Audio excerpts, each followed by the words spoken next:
Last night, Wolves, Gary O'Neill and Wolves went to Goodison to take on Everton, who haven't had their problems to seek, incidentally. But Wolves lost it, hammered by 4-0, and the travelling Wolves support didn't like it much.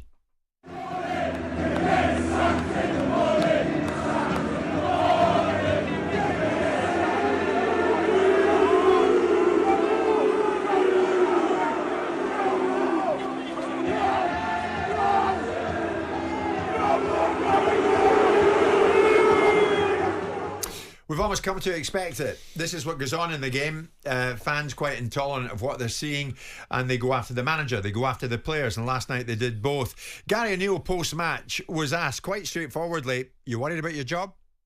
I have no idea, but as I say, happy to take full responsibility for my part in where this team has reached at this moment. You know, when I go over to the fans at the end, looking at them clearly and remembering some of the good moments that we've had, you know, and how they felt last year when we were away at Chelsea and scoring 4, and we were away at Tottenham and winning, and we were away at our rivals West Brom and winning, and for a number of reasons that I'm happy to take the blame for my part in, but numerous reasons we're not able to get back to that level at this moment. And it's a big football club, and my small part in it is fairly irrelevant, whether it's me, whether it's somebody else. I will still work for the next few hours. I will work tomorrow morning to make sure that it's left in the best place possible. And you know, I'm happy to face all consequences that my team's performances lead to, as I am ready to fight again on Monday, ready to fight again, ready to get straight back to work and fight again.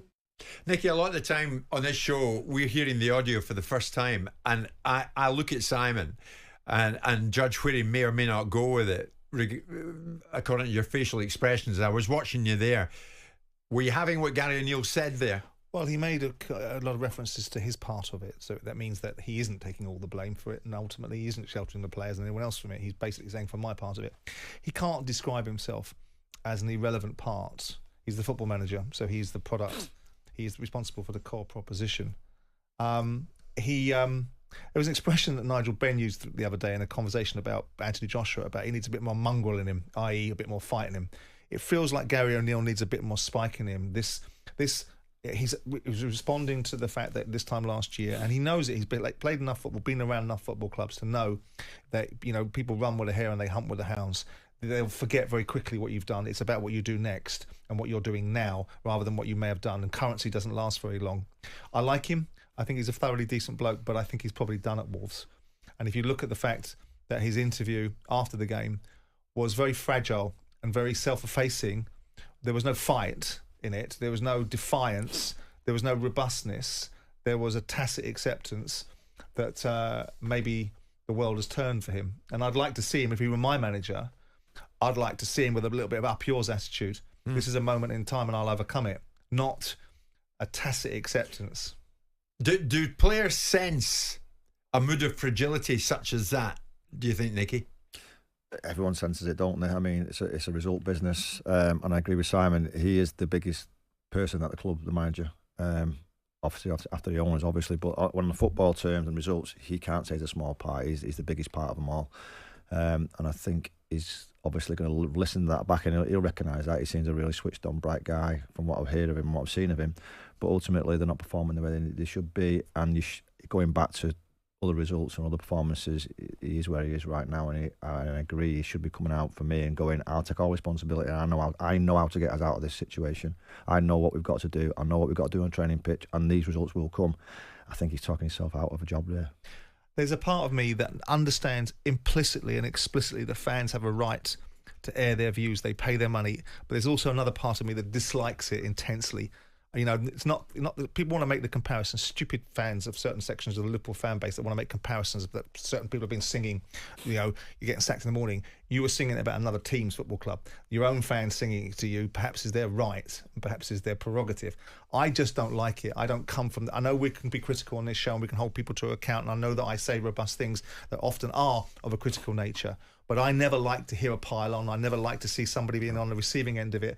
I think he's a decent guy, a decent football manager. He took that job when Bertie Big, whatever his Lopetegui, didn't want to stay there because he didn't like what he was being given. He stabilised Wolves last year, and the reality is he's struggling. They were brilliant the other day against Fulham.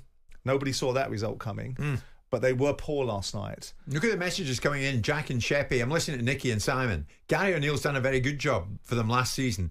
And remember, he had players sold from underneath him, and they haven't replaced them at Wolves.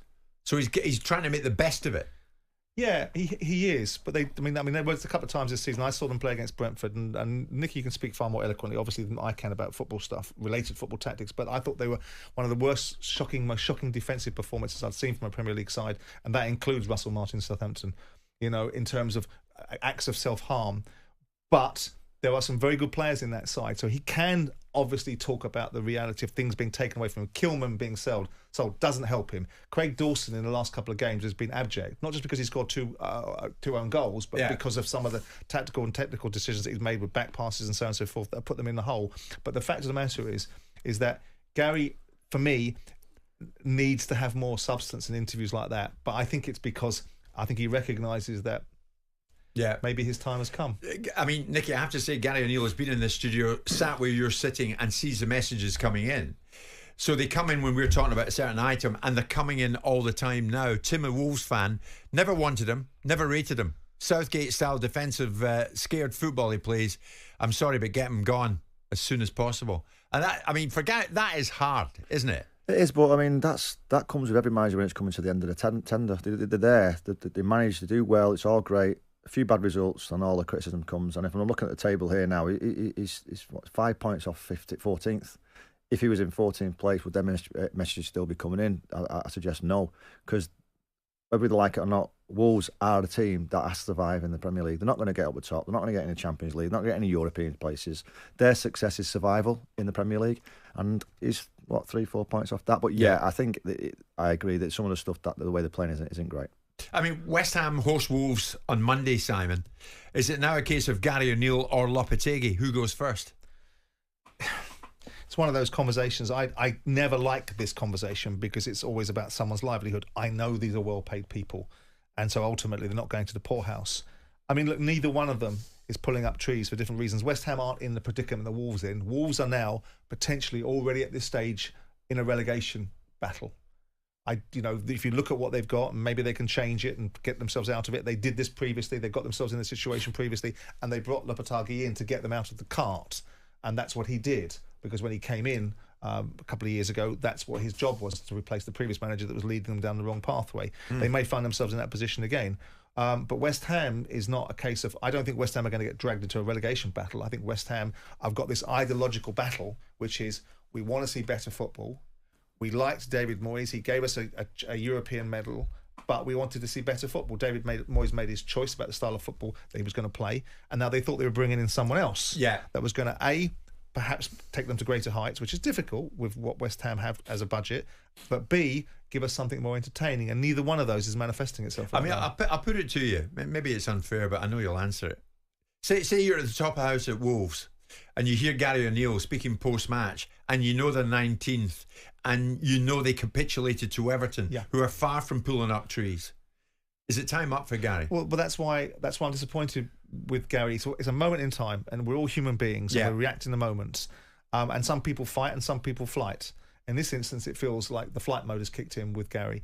Because if I'm an owner, and I'm putting myself back in as an owner, I remember it with managers, the only person that was holding them up was me and their suit. I wanted them to hold themselves up. And in this instance, it looks like that Gary has resigned himself to a certain attitude. I would prefer him to go balls out and say something that maybe I didn't like against the supporters, or maybe something I didn't like against the players, than sit there with a view that my shoulders are rounded and I'm cowed by this. Do you pay attention to fan sentiment? As I said to you yesterday, if you are close enough to running, if you are, as an owner, are close enough to seeing behind the scenes the things that you should see, and you can see other things, not just a Saturday afternoon performance, you can see a culture changing or green shoots coming somewhere, but it isn't yet manifesting itself on a Saturday afternoon, then you cling to the reality of the reasons why you gave the guy the job in the first place. And you ignore the background noise for a period of time. But if you can't see that, or you're not close enough to it, then of course it's a double whammy. You're starting to lose your resolve because you ain't seeing anything that you thought you were going to see. And then you've got the vociferous group of fans telling you what they think. But if you make a decision, really, honestly, if you make a decision solely based upon what the fans think, then you're a bloody fool. I mean, Nicky, how should you feel if you were one of those Wolves players last night and you're trudging off after 4-0? If it had been you, how would you have felt? I've been disappointed myself. I think a lot of players should be looking at themselves as well. I mean, it's all right pointing fingers at these managers, and they are not doing the job right, some of them, if I'm honest. But the players, you go on a football pitch and you don't want to be getting beat off an average team 4-0. It shouldn't happen, you know. 1-0, 2-0, anyone can get beat, anyone can have a bad day. But it just feels like that they're not playing for the manager, and I think when that starts to happen, results like that is what gets managers sacked. And I hope I'm wrong, but I don't think he's going to be lasting much longer. I remember you playing against Barcelona in the Nou Camp years ago, 4-0. Do you remember it? Yeah. Stoichkov, Romario. But this was Barcelona. It's a bit different. It's a bit different. But I remember looking at you and the rest of the United players at the end of it. Yeah. And you looked shattered. You were.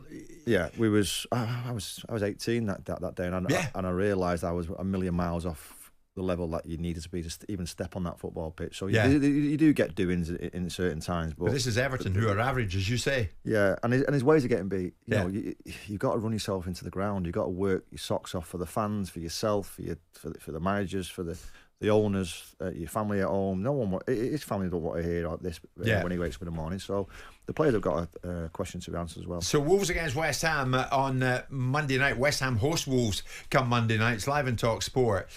We heard from West Ham fans yesterday, of course, in big numbers. Today, Wolves fans, what do you think? Will Gary O'Neill be in place come the time that one kicks off? Should he be in place? As hard as it is to ask you that question. Jim White and Simon Jordan. Monday to Friday mornings from 10 on AM, on DAB, via the talkSPORT app and on your smart speaker. talkSPORT.